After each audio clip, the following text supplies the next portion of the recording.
bonsoir, bonjour ou bonsoir à toutes et à tous.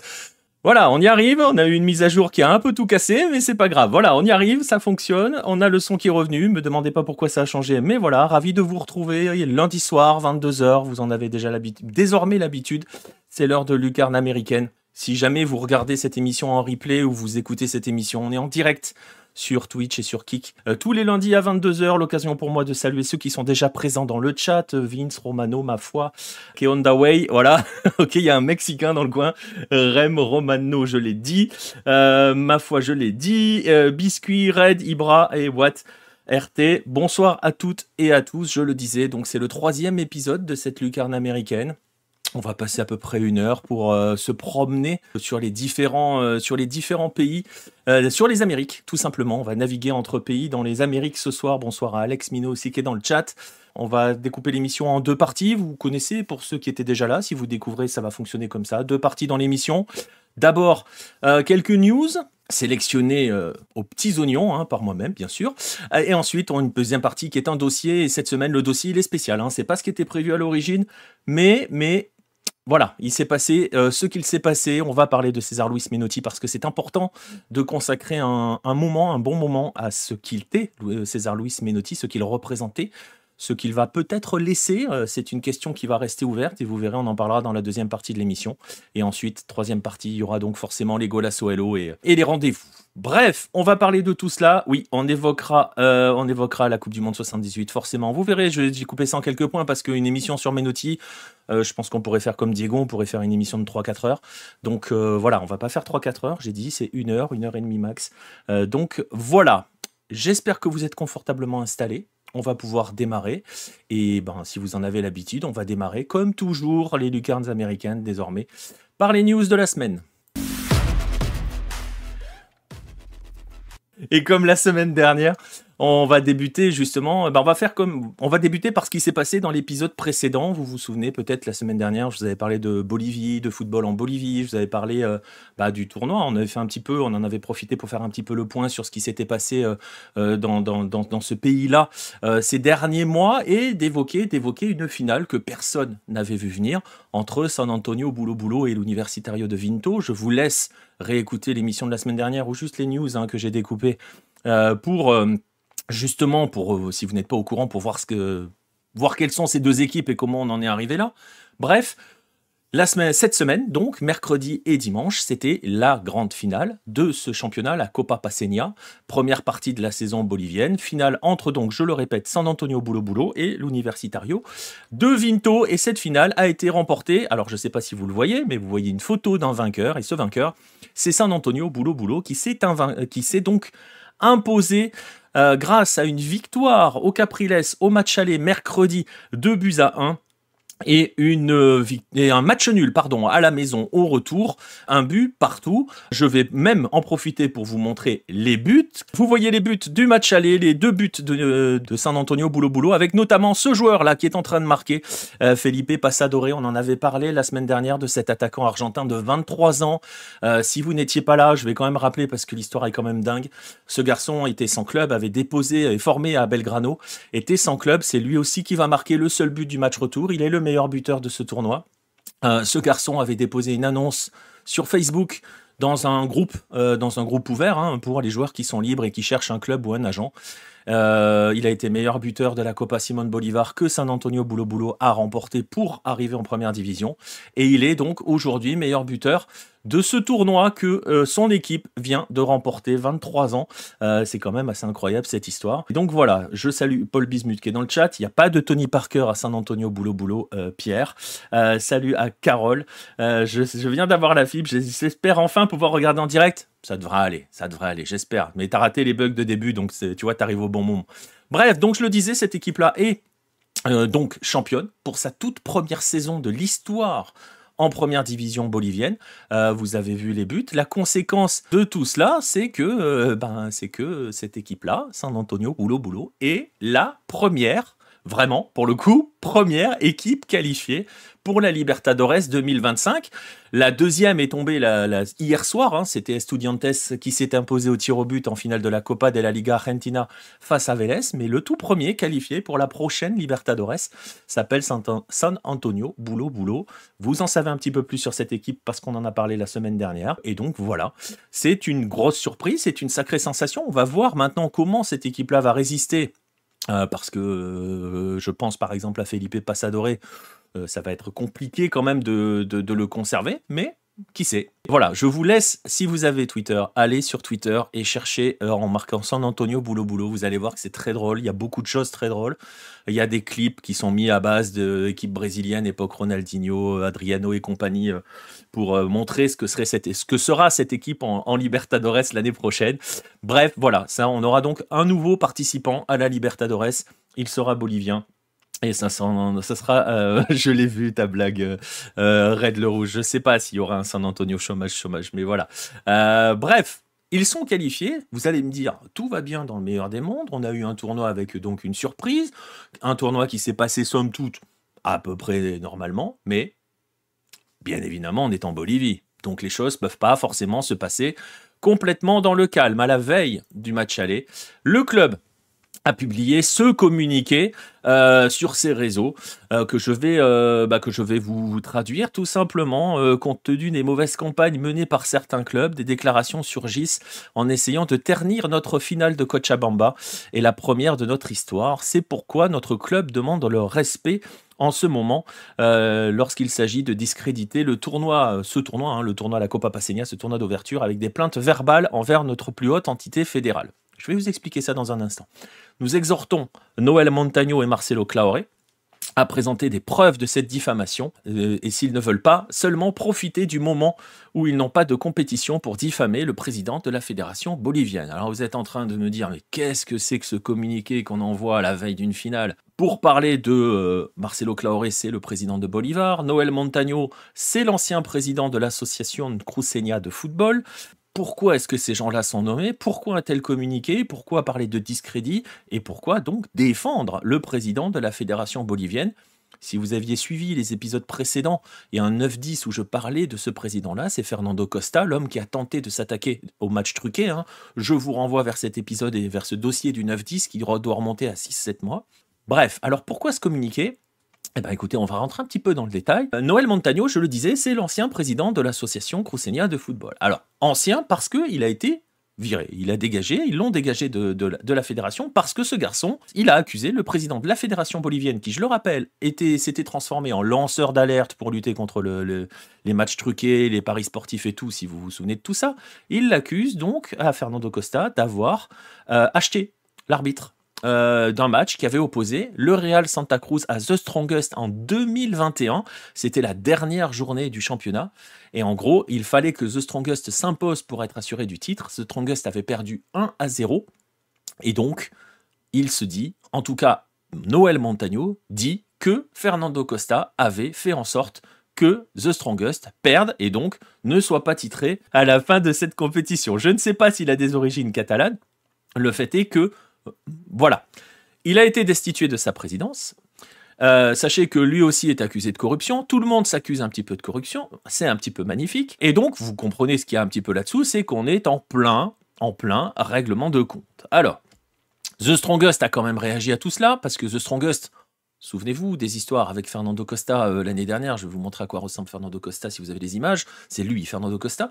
Rappelez-vous, dans l'épisode précédent, j'ai presque envie de dire, que Fernando Costa avait stoppé le championnat l'année dernière. Ça avait mis un foin pas possible parce qu'il voulait faire sortir des équipes, recommencer, enfin voilà. Et The Strongest était aux portes de perdre un deuxième titre qui lui tendait les bras. Ça n'est pas arrivé, ils ont fini par redémarrer le championnat et tout. Bref, The Strongest a réagi et a publié un communiqué que vous voyez, je ne vais pas vous le lire, il est long, c'est juste pour vous montrer. Et en gros, concrètement, que dit The Strongest dans cette histoire? C'est, eh ben écoute, cher Noël, envoie les preuves. Voilà quoi. Et lundi dernier, Bolivar, Oriente Petrolero, Blooming et Royal Paris ont eux envoyé une lettre au comité exécutif de la Fédération bolivienne de football pour qu'il ouvre une enquête contre Fernando Costa en raison de cette plainte. Une plainte qui donc pour l'instant, on n'en a pas vu les preuves. La note, elle a donc été signée par les présidents de ces 4 clubs. Je rappelle, Bolívar, Oriente Petrolero, Blooming et Royal Paris. Bolívar, donc, Marcelo Claure, avec une copie adressée au président de la FIFA, tout simplement, Monsieur Gianni Infantino, histoire de mettre un coup de pression. Donc je vous l'ai dit, je vous avais rappelé ce que faisait Fernando Costa à l'époque, les Noëls dans le foot, quel plaît. Ah bah là, tu vas voir, on en a un bon, et j'en profite en parallèle pour saluer Renaud 1811, bonsoir à toi. Bon, il y avait eu cette affaire de match truqué. On rappelle que ça n'avait débouché pour l'instant sur rien. Ça parlait d'envoyer au pénal et tout. Il n'y avait rien. Marcelo Claure, lui, sur Facebook, a demandé une enquête dans la foulée de The Strongest, son meilleur ennemi, en expliquant il y a une accusation publique contre le président de la Fédération bolivienne de football qui aurait versé $7 000 à un arbitre pour nuire à une équipe. C'est grave. Laisser passer cela serait désastreux pour le football bolivien. Ce même président a arrêté le football pour de prétendus matchs truqués et ici, tout le monde fait semblant d'être fou. Les championnats ne sont plus crédibles. Le président en question devrait se mettre en retrait de ses fonctions jusqu'à ce qu'une enquête soit menée et assumer sa défense et clarifier publiquement. Je vous passe la suite parce que voilà. Il a donc emboîté le pas de Noël Montagno, mais dans l'histoire, donc, il n'y a absolument rien. Alors, Claure dit, je ne dis pas que Costa est coupable, mais qu'il veut une enquête. Alors, dans l'histoire, pour l'instant, il n'y a pas d'enquête, et la chose la plus rigolote pour essayer de boucler un petit peu et un petit peu aller continuer dans le n'importe quoi, et c'est pour ça que je vous dis aussi que ça ressemble un petit peu à un règlement de compte à Hockey Choral, c'est que l'avocat de l'association Cruceña des football, qui s'appelle Wilfredo Vélez, et qui était aussi accessoirement l'avocat de Noël Montagno, a démissionné la semaine dernière en expliquant qu'il a demandé des preuves à son client et que son client ne les lui a jamais montrées. Donc, il y a eu, on résume, on a donc un membre de l'association, le président de l'association Cruceña de football, qui accuse le président de la fédération bolivienne d'avoir acheté un arbitre pour truquer un match qui a donc privé The Strongest d'un titre, qui n'a avancé absolument aucune preuve. The Strongest a dit, bah vas-y, envoie les preuves. Bolívar, qui dans l'absolu n'est pas concerné par l'histoire, a dit, il faut ouvrir une enquête. Ils sont plusieurs clubs à dire, il faut ouvrir une enquête contre le président de la fédé. Il n'y a aucune preuve qui a été montrée, et même le président du gars qui a lancé cette attaque a démissionné parce qu'il n'a pas de preuves. Et il ne veut même plus que son nom soit associé à cette histoire. Et ce cher, pour boucler complètement, et vous voyez à quel point c'est le bordel très rapidement en Bolivie, et c'est voilà, toujours un peu le même problème, malheureusement, ce cher Vélez, Wilfredo Vélez, a ajouté qu'il existait un complot pour faire tomber Fernando Costa, que ce complot était fomenté par Noël Montagno et soutenu par plusieurs présidents de clubs, dont Blooming et Oriente Petrolero. On peut imaginer qu'il y a aussi peut-être Claure dans l'histoire. Voilà, tout le monde règle ses comptes. Les traditionnelles petites luttes de pouvoir et les chamailleries entre eux, c'est la Bolivie, c'est ce qui plombe complètement le football bolivien depuis des années, c'est pas prêt de s'arrêter. Mais voilà, on était sur une finale qui était plutôt sympathique, avec voilà, des choses, des nouveautés, enfin, 2 équipes qu'on n'attendait pas, avec des modèles, je le disais la semaine dernière, particuliers, masse salariale très faible, comme ça on peut payer les joueurs. C'est pas un détail en Bolivie. Donc voilà, bref, c'est la Bolivie, c'est magique, on en retient quand même qu'on a donc un champion qui s'appelle San Antonio Bulo, qui est la première équipe qualifiée pour la Copa Libertadores 2025. Elle sera le premier représentant bolivien et je le disais, elle a été rejointe par une deuxième équipe hier, Estudiantes, qui s'est imposée face à Vélez au tir au but. On va changer totalement d'ambiance. On va être sur des choses où pour l'instant ça va, ça se passe bien. On va pas être sur des polémiques. Gabriel Garcia Marquez ferait un super roman de cette histoire. Je pense que ça serait un roman compliqué à écrire. Je pense que le jour où quelqu'un va vouloir se lancer là-dedans, Alessandro, voilà, bon courage à lui parce que on est dans du thriller politique, donc voilà, faut y aller. Bref, on va passer sur quelque chose d'un petit peu plus joyeux. On va parler de football féminin, on va parler du Sudamericano U20 féminin qui se tenait en Équateur. qui vient de se terminer. Il s'est terminé hier. Il s'est terminé sur, pas une surprise, hein, tout simplement, il s'est terminé sur la victoire du Brésil, qui a donc remporté cette épreuve.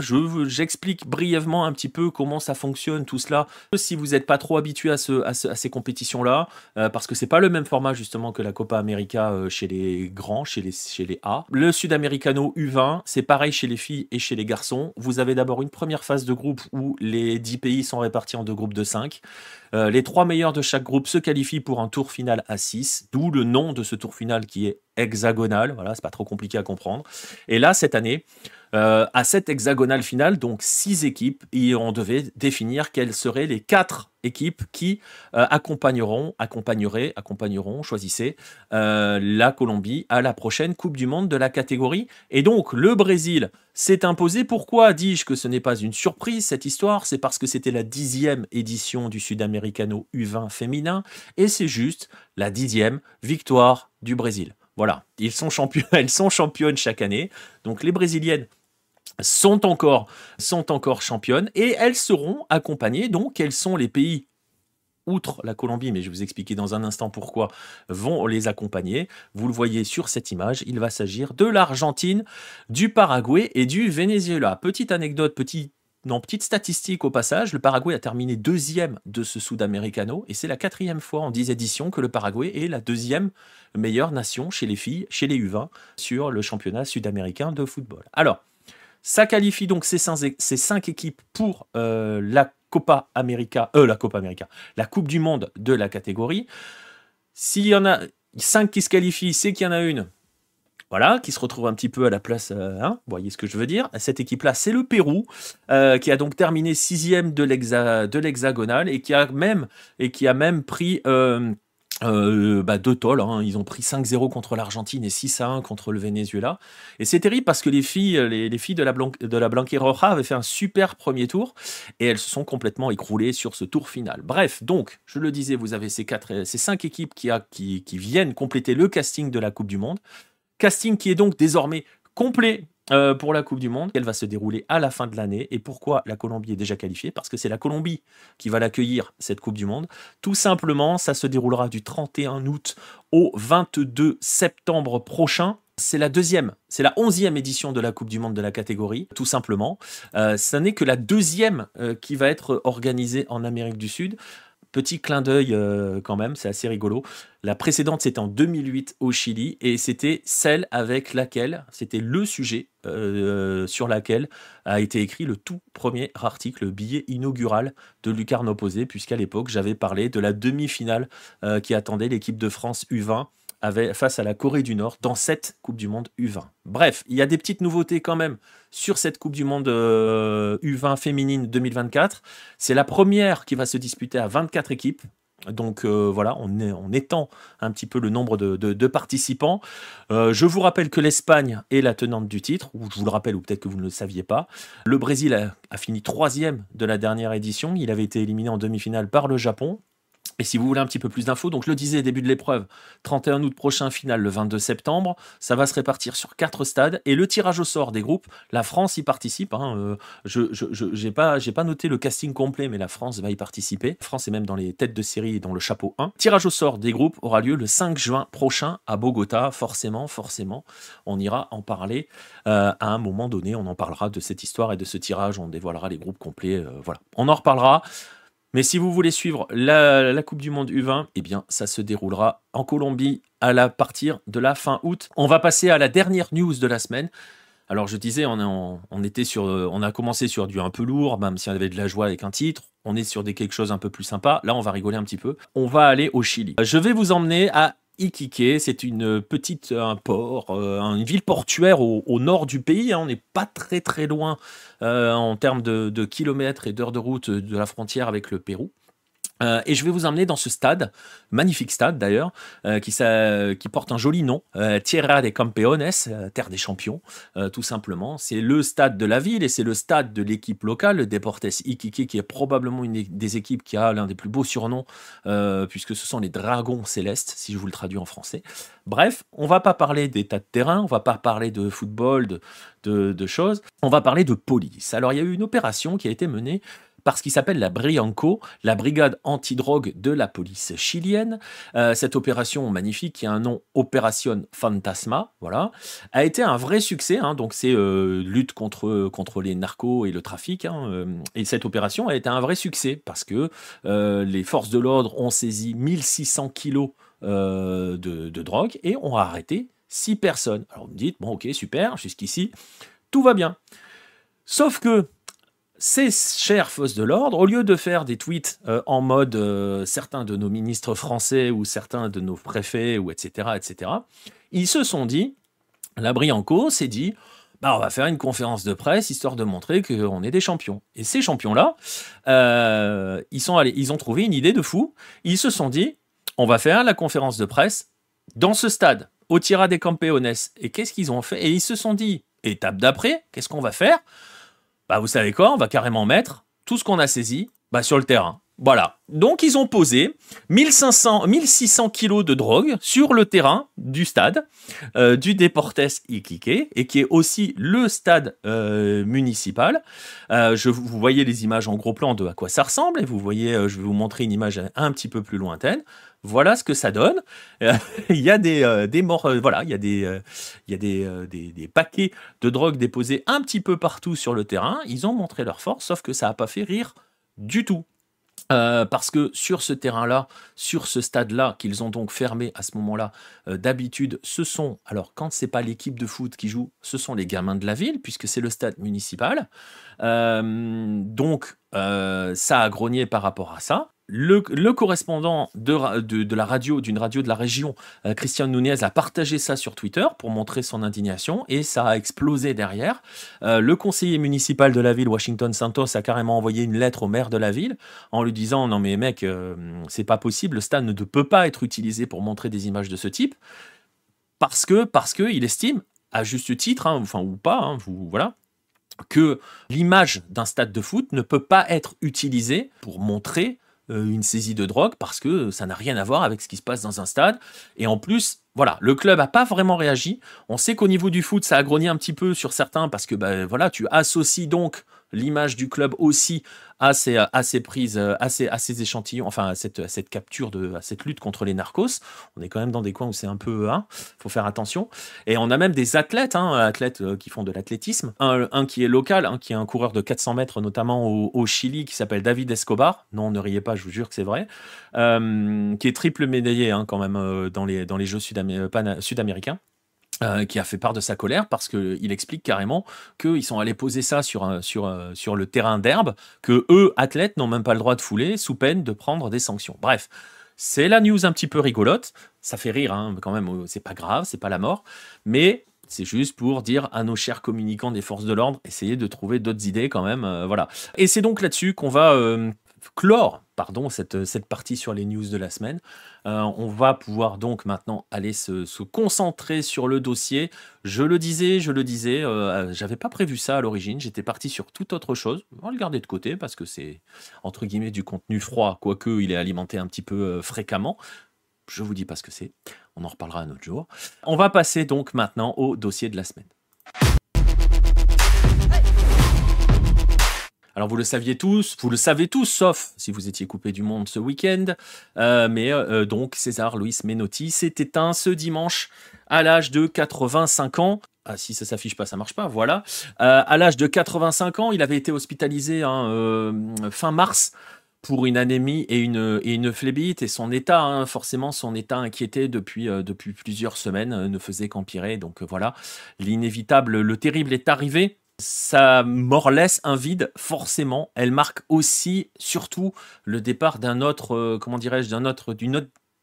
pierre philosophale, d'un autre pilier du football argentin, en tout cas de la deuxième moitié du XXe siècle, après Diego Armando Maradona. Et donc, forcément, j'ai décidé de bousculer un petit peu ce qui était prévu au programme pour revenir en quelques points sur ce qu'était Menotti, parce que certains d'entre vous le connaissent probablement son parcours, d'autres peut-être pas, et c'est important dans ces moments-là d'essayer de montrer pourquoi les hommages déjà sont si nombreux, pourquoi tout le monde relaye cette nouvelle-là, pourquoi c'est si important, entre guillemets, dans l'histoire du football argentin, mais pas que, vous allez voir pourquoi. Et donc, on va essayer d'aborder, alors on va pas pouvoir faire tous les éléments de la carrière de Menotti, parce que sinon l'émission, elle va durer 7h28, je le disais tout à l'heure, et c'est pas l'idée, mais on va essayer donc de revenir en quelques points sur ce qu'il était et surtout de voir ce qu'il a apporté au football argentin et pas que. Vous verrez que c'est vraiment pas que. Juste pour planter le décor, donc une personnalité hors norme, on ne peut pas faire autrement que de lui rendre hommage, on est d'accord Renaud. Les années 70 ont pris cher cette année, exactement, Beckenbauer, Gigi Riva, Menotti, ouais, exactement. Après, bon, hein, les années 70, Alessandro, je suis bien placé pour en parler, ça commence à approcher des 50 ans quand même, pour certaines années. Bref, qu'est-ce que je voulais dire? Oui, donc, on va essayer de revenir un petit peu. On va juste planter un petit peu le décor. On va rappeler que César Luis Menotti est né à Rosario en 1938. Alors, soit le 22 octobre, soit le 5 novembre. Officiellement le 5 novembre, officieusement le 22 octobre. Je vous renvoie vers l'interview qu'il avait donnée au Graphico et que l'on a traduite pour Lucarno Posé, que j'ai ressorti parce qu'on l'avait traduite il y a 8 ou 9 ans de cela.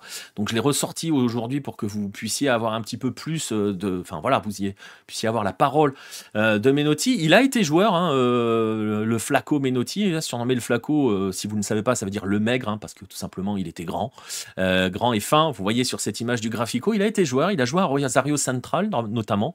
C'est son club de cœur, c'est le club de la famille Menotti, hein, très clairement. Donc c'était voilà, c'était le passage obligé.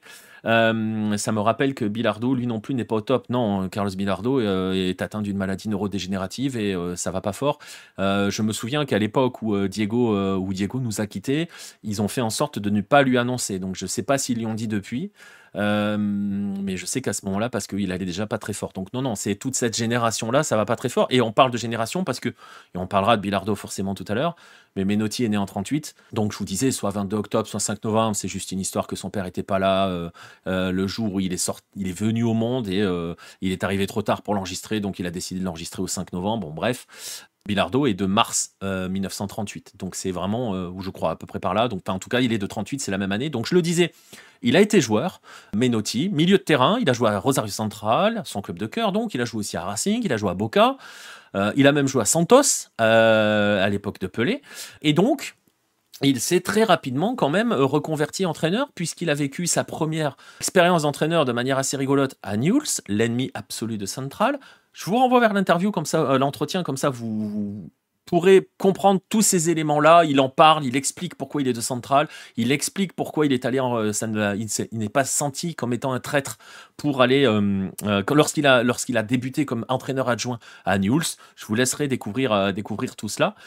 Mais justement, il débute comme entraîneur, comme assistant à Newell's, et en 1971, vous avez deviné, quand il n'a que 33 ans, il arrive à Huracan, et Huracan, je l'ai vu passer, hein, Pierre en a parlé dans le chat, c'est notre premier point sur lequel on va s'arrêter, le fameux Huracan de 1973, un entretien long et passionnant. Ouais, non, il est vraiment à lire, alors je dis pas ça parce qu'on l'a traduit, mais c'est vrai que voilà, si on l'a traduit, c'est parce qu'il est indispensable aussi.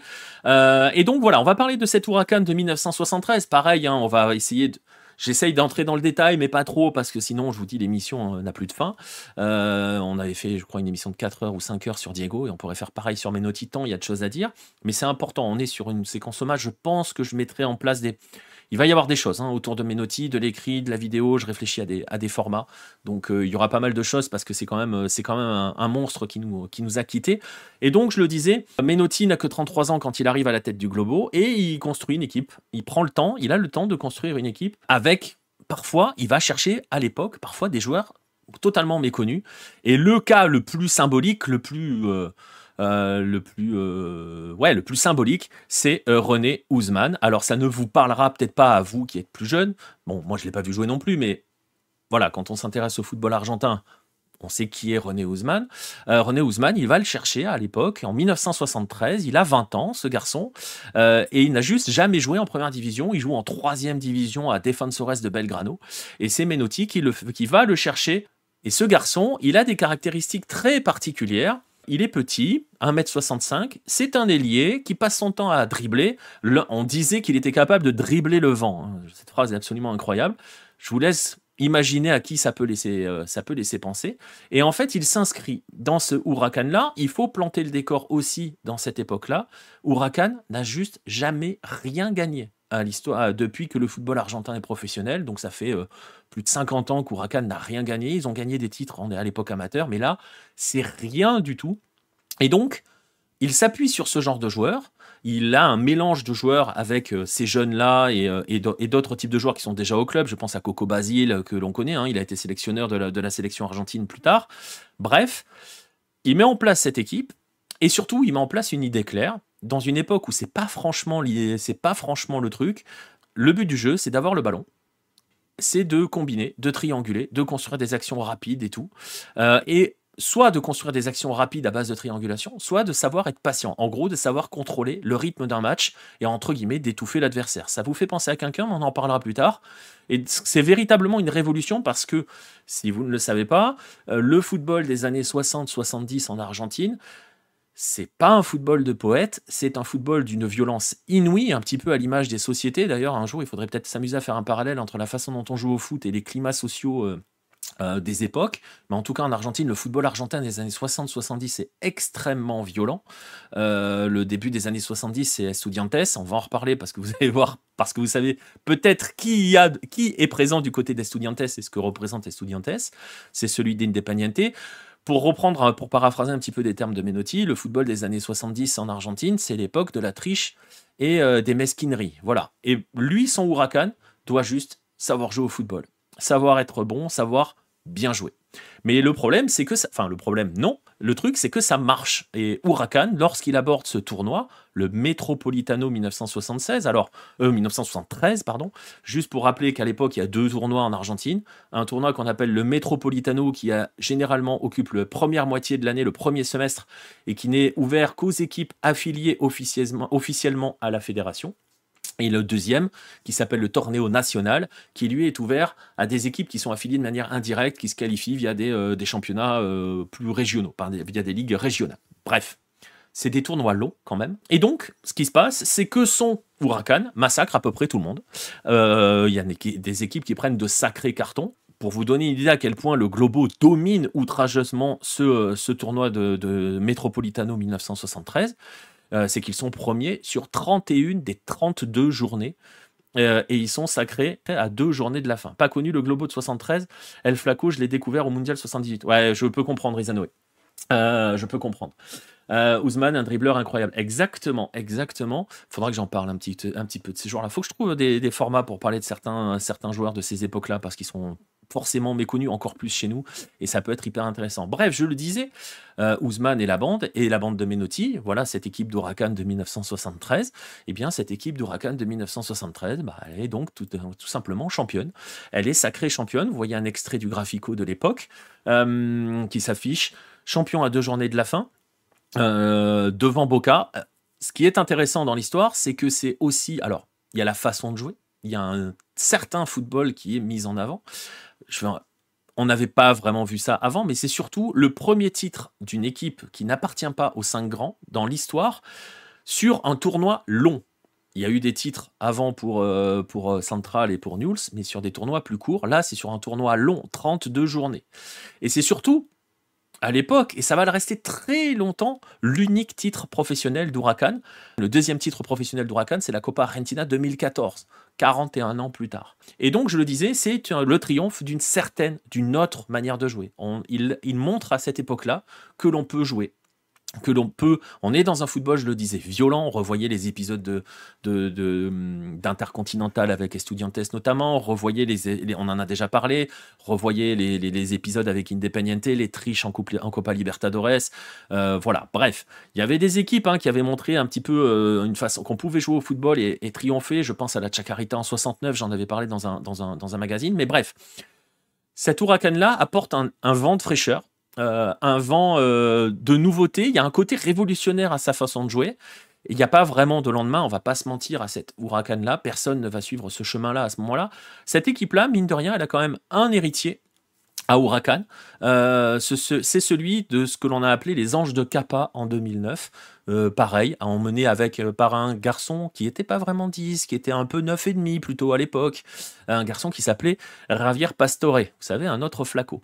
Bref, et qui a perdu ce titre de 2009 parce que, je vous disais, Huracan, beau jeu, Menotti, beau jeu, pour lutter contre les tricheries et les mesquineries, bah voilà, les Anges de Kappa qui étaient dans le même esprit, s'était fait voler par Vélez lors de la dernière journée avec un but absolument pas valable qui a donné le titre à Vélez. Voilà.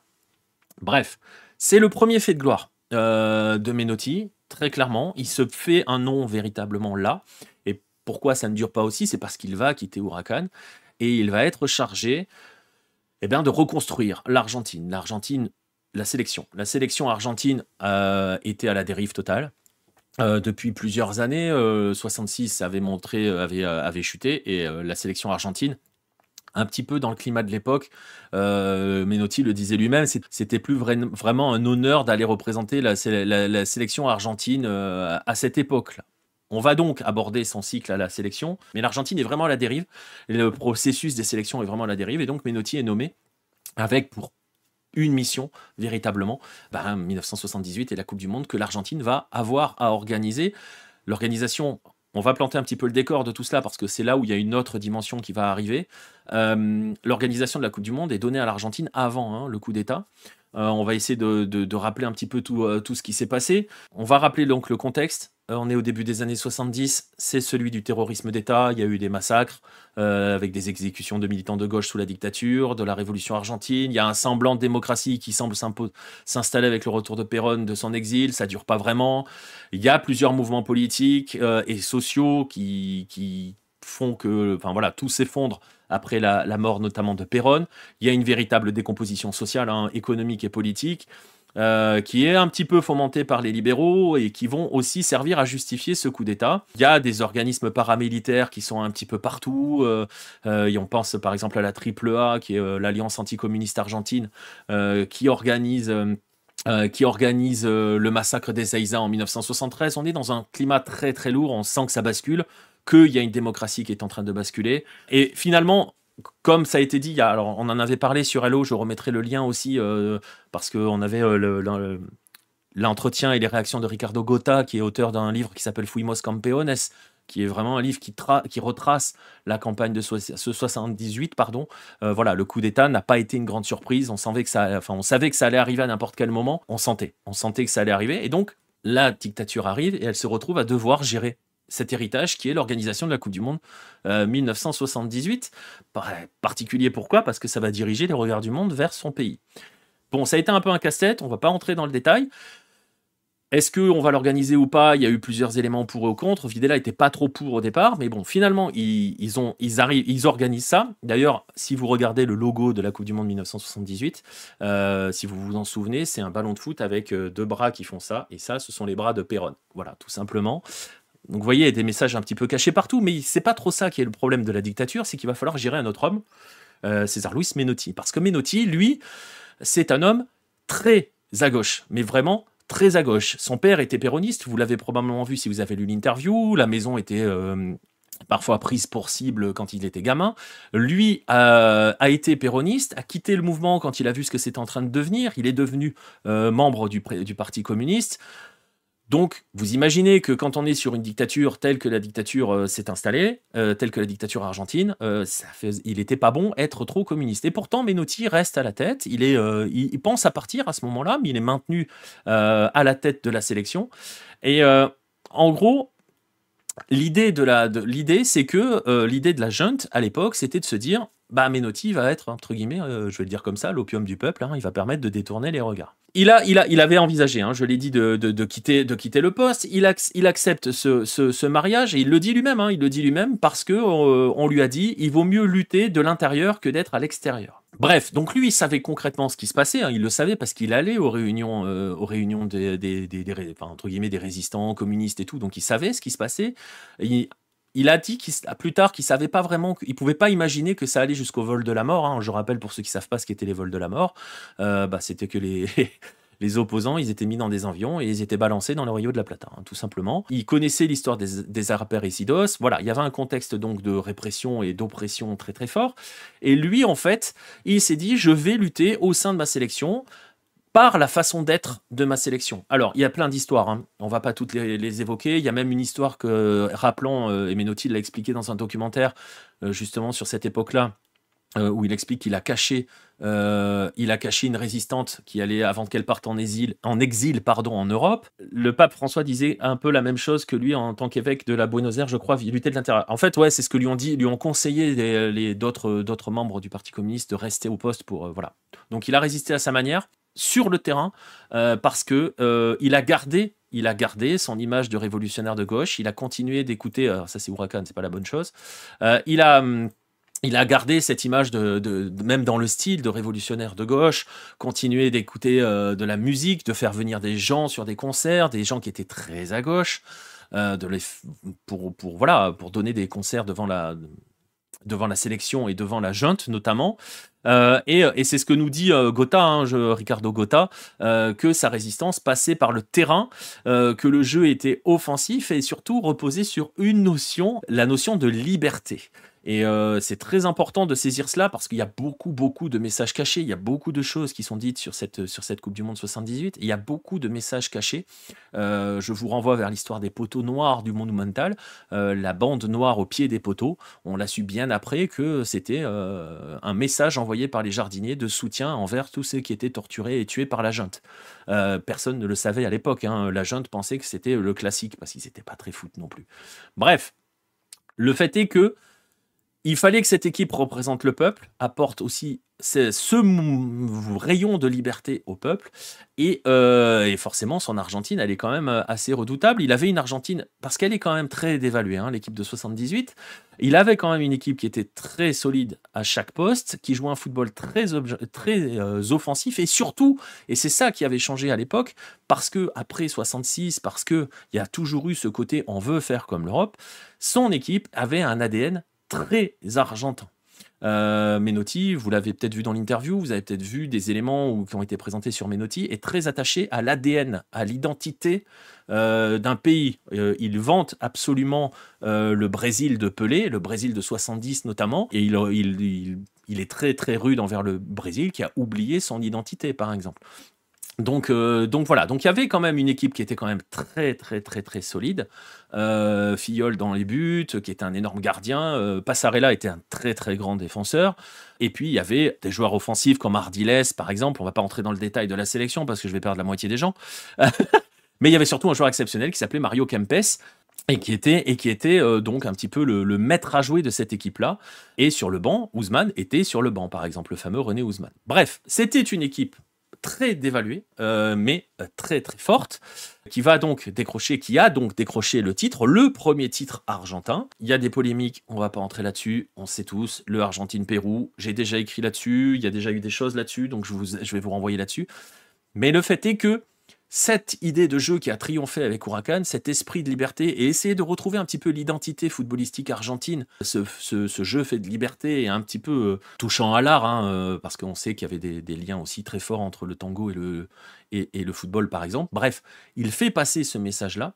En coulisses, il protège ses joueurs, hein, il les fait vivre véritablement dans une bulle, ils ne sont jamais associés à la dictature, les militaires sont interdits d'avoir le moindre contact avec les joueurs, donc il n'y avait absolument aucune relation entre les deux. Ça a été reproché par certains joueurs derrière, mais le fait est que, voilà, il a véritablement protégé ses joueurs d'une réutilisation politique, il n'y en a eu pas beaucoup derrière, et forcément, au milieu de tout ça, parce que l'Argentine est championne du monde, et au milieu de tout ça, il y a un autre rayon de soleil qui arrive à la fin des années 70. Vous voyez ce dont je veux parler, je pense, et parce qu'il faut en parler quand on parle de Menotti, c'est Diego. Parce que Diego n'est pas à cette Coupe du Monde 1970. Il y a beaucoup de choses qui ont été écrites, qui ont été dites sur la relation entre Diego Maradona et Menotti, comme quoi les deux s'entendaient pas, etc., etc. Ils ont eu une période de trouble, ils ont eu une période où ils ont été fâchés, on va y revenir dans un instant, c'est à l'époque Bilardo. C'est à l'époque où Bilardo est à la tête de la sélection argentine. Menotti, au départ, a dit qu'il n'avait pas trop regretté, vous l'avez vu peut-être dans l'interview qui date de 2014, qu'il n'avait pas franchement regretté son choix, puisqu'au final, il est champion. Et en fait, il avait très peur pour Diego, parce que Diego, en 78, il est encore tout jeune. Je rappelle que Menotti est l'homme qui a lancé Diego en sélection argentine, alors que Diego n'avait que 16 ans et 4 mois. Et donc, Diego a 18 ans en 78. Et il a même pas 18 ans au moment de la Coupe du Monde d'ailleurs. Et il était donc très jeune et il avait peur, Menotti, que voilà, cette chose-là lui échappe et que Diego devienne un mauvais symbole. Ça, c'est ce qu'il avait dit à une époque. Ensuite, il a quand même reconnu que, bon, il a merdé, il aurait dû l'emmener. Le fait est que il estimait ce Diego-là. Ils étaient voilà, très proches, entre guillemets, l'un de l'autre. D'ailleurs, ce qui est assez amusant, c'est qu'il fait de Diego son pilier de la Coupe du Monde, de la Coupe du Monde 79, U20, que l'Argentine gagne. Il va le retrouver à Barcelone en 83 quand il va prendre la tête de Barça, mais dès 79, il veut envoyer Diego à Barcelone parce qu'il a déjà été approché en 78-79 par le Barça pour rejoindre le club, et c'est Grondona qui bloque le transfert de Diego à Barcelone. Diego va aller, vous le savez, à Boca, et ensuite il ira à Barcelone. Mais bon, il va y avoir un moment, un temps suspendu avant que ces deux-là se retrouvent. Et d'ailleurs, Menotti a travaillé 6 ans avec Diego Maradona. Et d'ailleurs, pour vous montrer, hein, parce que je sais il y a beaucoup de choses qui sont dites sur la relation entre Menotti et Diego. Diego avait déclaré en 2017 que le meilleur entraîneur qu'il a jamais eu en sélection, c'est César Luis Menotti. Et voilà. Et tout ça pour dire que, donc, il a marqué cette époque-là à l'échelle locale avec Huracan, à l'échelle nationale avec une Argentine qui produisait un jeu qu'elle n'avait jamais produit jusqu'ici, dans une période où c'est vraiment très très rude, où tout est vraiment très dur, et il fait souffler, entre guillemets, ce vent de liberté. Bon, on va pas s'enflammer, hein, ils se sont pas sentis libres très longtemps, hein, les Argentins à l'époque, mais quand même. Et quand Menotti est revenu ensuite à la tête des sélections argentines, puisque vous le savez peut-être, en 2019, il a été nommé directeur des sélections par Chiqui Tapia. D'ailleurs, Diego, à ce moment-là, s'en était plus que félicité, hein, puisqu'il avait dit d'ailleurs, si El Flaco est fort, alors le football argentin le sera aussi. Et le football argentin a été fort. C'est Menotti qui a proposé de continuer avec Scaloni en 2019, à peine nommé, hein, donc d'initier le cycle Copa América 2021 et Coupe du Monde 2022. Vous voyez ce que ça a donné derrière. Et donc voilà, donc son influence sur le football de sélection argentine est important. Et notez le parallèle quand même, je le disais, en 78, il redonne un ADN argentin à sa sélection avec une équipe qui sait mélanger, entre guillemets, la lutte et l'ultra-technicité de ses joueurs.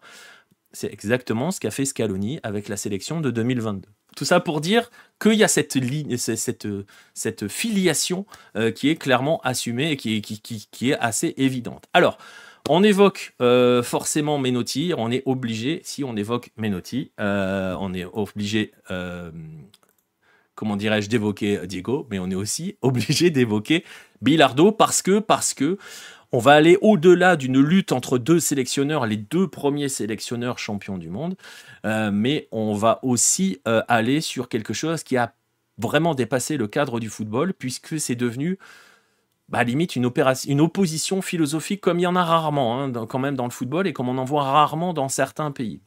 Alors, je vous avais évoqué le parcours de joueur et le Huracan de Menotti, qui tranche à une époque où le football en Argentine est un sport de combat. Un football froid, clinique, qui n'hésite pas à jouer avec les lois, qui n'hésite pas à tricher, qui n'hésite pas à être mesquin. Donc, le football d'Estudiantes des années 70, dirigé par Osvaldo Zubeldia, et dont le relais sur le terrain et futur assistant et futur héritier ça nomme Carlos Bilardo. Vous avez donc deux types de football qui vont s'affronter. Vous avez le football, comment dirais-je, mesquin, le football froid, clinique, et le football romantique, Bilardo contre Menotti. Alors, ce qui est très intéressant, ce qui est assez amusant quand même, parce que vous allez voir que leur histoire est quand même très très liée, c'est que quand il arrive à Huracan au début de l'année 72, fin d'année 71 ou début de l'année 72, Menotti, il succède au duo Zubeldia-Bilardo, qui était à Huracan. Et ce qui est assez amusant, c'est que vous le savez tous, Bilardo a succédé à Menotti en 83. Et donc, vous le savez, Bilardo va emmener l'Argentine vers le deuxième titre mondial, celui de 86, avec une équipe qui est plus aimée peut-être que celle de 78, même probablement plus aimée que 78. Alors, on va pas essayer de donner des raisons, elles sont multiples, et puis c'est pas le débat. Mais donc, vous voyez qu'on a deux styles de football, mais surtout, on a deux types de pensée. Et c'est ça où ça devient important, et c'est là où ça déborde, c'est qu'on quitte très vite le cadre du football, on devient sur une opposition quasiment morale entre les deux, et la guerre va éclater très très vite. En fait, elle éclate très très vite. Je dis ça, en fait, on ne sait pas vraiment quand elle démarre. On sait que les deux se sont affrontés très peu en tant que joueurs. Là, vous avez une image où à l'époque où Menotti à droite, vous comprenez le surnom El Flaco, vous voyez à quel point il est grand et lancé. Sur la droite, et Bilardo est à gauche à l'époque d'un Estudiantes Boca, je crois que c'est en 65 cette image. Mais ils se sont pas vraiment affrontés. Et en fait, je le disais, il y a une histoire d'identité qui est en jeu, d'identité, la lutte de l'Argentine, de son côté romantique, artistique, voilà, et le côté un petit peu européanisation, froid, plus clinique, qui s'affrontent. On est sur cette guerre.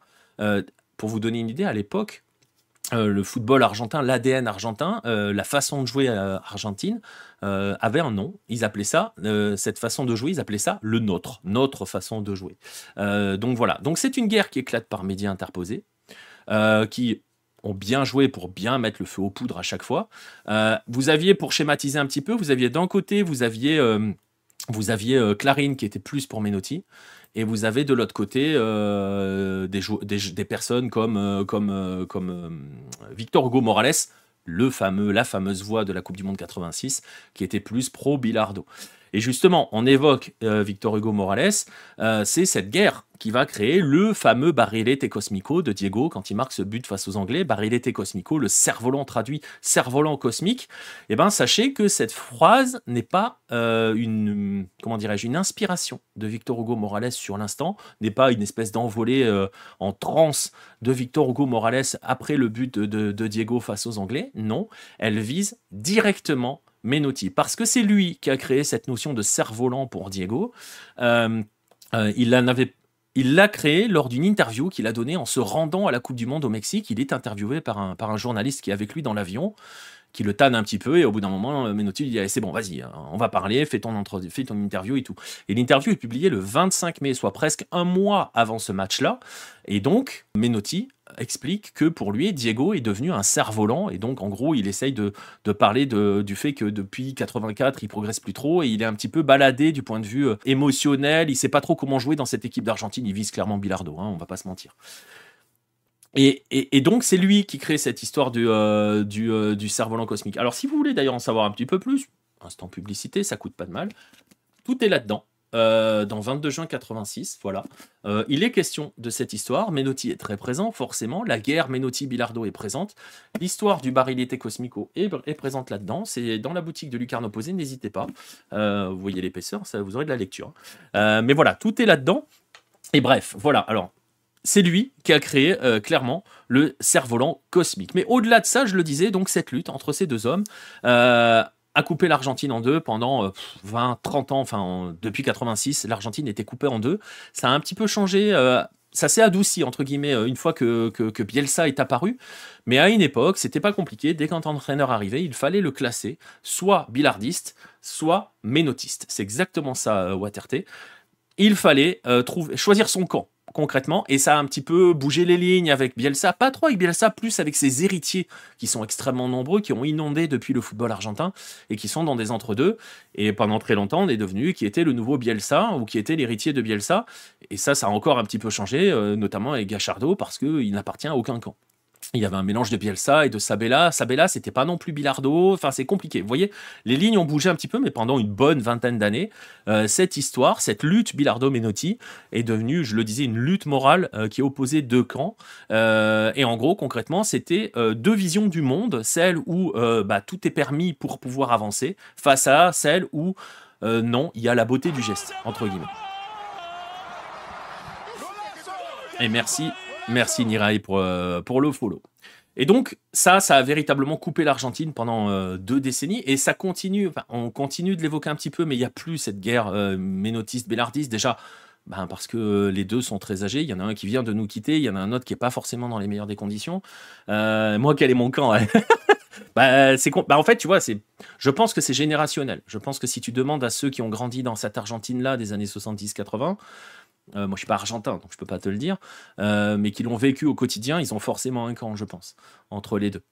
Donc voilà. Mais donc, du coup, se pose une question. Maintenant que Menotti nous a quittés, nous a laissés, va se poser cette question de l'héritage. Et c'est compliqué de parler d'héritage de Menotti quand on parle de cette philosophie-là, de cette manière d'aborder les choses, surtout qu'on voit que depuis, d'autres se le sont aussi appropriés et tous n'ont pas forcément salué Menotti. D'ailleurs, dans l'interview que vous avez vue sur le site aujourd'hui, accordé au Graphico, il explique que lui ne laissera aucun héritage, que personne ne porte cet héritage-là pour une seule raison, et à cause ou grâce, hein, parce qu'il ne le dit pas de manière négative, une seule personne qui s'appelle Pep Guardiola. Alors c'est important parce que c'est peut-être là que se situe l'héritage de Menotti. Ça paraît bizarre dit ainsi, mais tout est peut-être là. Alors, il explique, je vais le citer parce que c'est important, Guardiola était un ouragan dévastateur, il a balayé toutes les tricheries, tous les mensonges, il les a détruits, il les a anéantis de telle sorte qu'aujourd'hui, même les Italiens veulent avoir le ballon et jouer. Guardiola a réussi ce que le Brésil de 70 n'a pas pu faire. Cet ouragan est devenu une brise encourageante en Argentine, mais aussi dans d'autres pays, dans tous les pays, sauf le Brésil, qui joue de moins en moins bien. Et Guardiola, donc, je le disais, pourrait être son plus brillant héritier. Les deux hommes ont discuté à plusieurs reprises, sont très proches. Guardiola voue une admiration sans faille. Là, vous voyez une photo qui a été prise d'un repas qu'ils ont organisé. Ils ont passé 4 repas ensemble. On sait tous qu'avant de devenir entraîneur, quand il se posait la question de savoir comment il allait pouvoir devenir entraîneur, ce qu'il allait devenir entraîneur, Guardiola est allé rencontrer Bielsa. D'ailleurs, petite anecdote, s'il est allé rencontrer Bielsa, c'est parce que Gabriel Batistuta, qu'il a croisé à la Roma, il me semble, lui avait dit, si un jour tu veux devenir entraîneur, il faut que tu parles avec Bielsa. Et il est allé voir aussi Menotti parce que Jorge Valdano et André Capa lui avaient dit, si tu veux devenir entraîneur, va voir Menotti. Bref, il avait été voir les deux. Et les deux avaient une relation très très proche. On va pas parler de filiation ou de relation père-fils, mais plus de relation un petit peu mentor et disciple, même si on sait que c'est un petit peu connoté, un petit peu exagéré de dire ça parce qu'on n'a pas forcément qu'un seul mentor. Mais en tout cas, il y a une admiration réciproque. Menotti disait que personne ne lui a posé autant de questions que Guardiola, que c'était une mitrailleuse. Alors qu'il n'avait pas besoin d'apprendre quoi que ce soit, il savait déjà tout. Et la réciproque, je le disais, était valable. Guardiola a même envisagé, je le disais, Menotti a été interné à l'hôpital fin mars, et Guardiola avait envisagé de se rendre en Argentine pour dîner une nouvelle fois avec lui. Ça ne s'est pas fait. Et je vous laisse, on va clore cette partie héritage là-dessus, sur ce qu'a déclaré Guardiola à l'annonce du décès de Menotti, et je vais vous le lire, tant qu'à faire.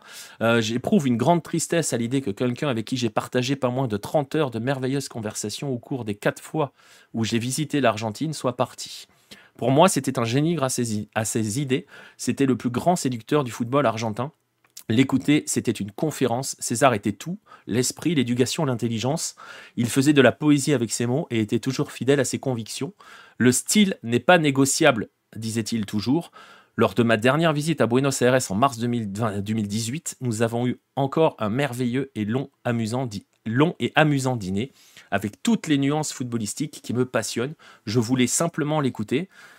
Il y a très peu de gens qui vous donnent tellement dans la vie qu'ils ne s'en vont jamais. Voilà, l'héritage est sans doute là, la plus belle phrase est sans doute là aussi, donnée par Guardiola. Et n'oubliez pas que le fameux La Pelota no se mancha, qui est aussi associé à Diego, est aussi un héritage de Menotti, qui disait « on ne triche pas avec le ballon ».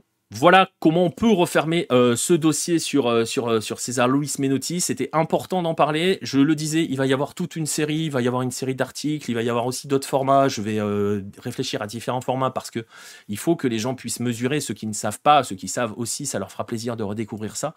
Mais ceux qui ne connaissent pas tout ce qu'il y a derrière Menotti, qui ne peuvent pas le mesurer et que j'ai à peine effleuré, vous voyez, sur 40 minutes là. Ceux qui ne savent pas forcément ou ne connaissent pas ou ne mesurent pas, il faut qu'on puisse faire ça. Menotti, c'est le beau football, on ne peut pas ne pas aimer. Je pense que même les billardistes sont fans de Menotti. Tu sais, Menotti disait que la guerre Bilardo-Menotti, cette guerre-là, c'était de la connerie. Donc, C'est voilà. Mais oui, clairement, oui, c'est un monument exactement, Renault. Mais voilà, donc il y aura toute une série, voilà. Mais il était important pour moi de faire un dossier spécial sur Menotti, d'insister un petit peu pour que voilà, d'en parler à chaud aussi, hein, parce que vous voyez, ça s'est fait en 24 heures. Voilà, on a essayé d'aller assez vite. Mais c'était important d'en parler. Quelques petits rendez-vous avant de se quitter.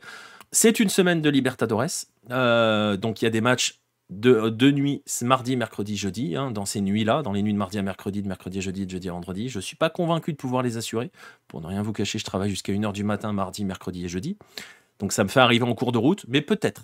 Franchement, peut-être, en fonction de mon état. Peut-être pas demain soir, mais peut-être plus mercredi soir.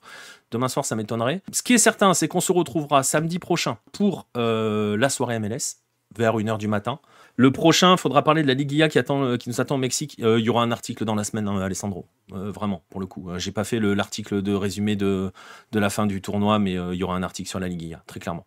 Mais on en parlera, ouais, on en parlera.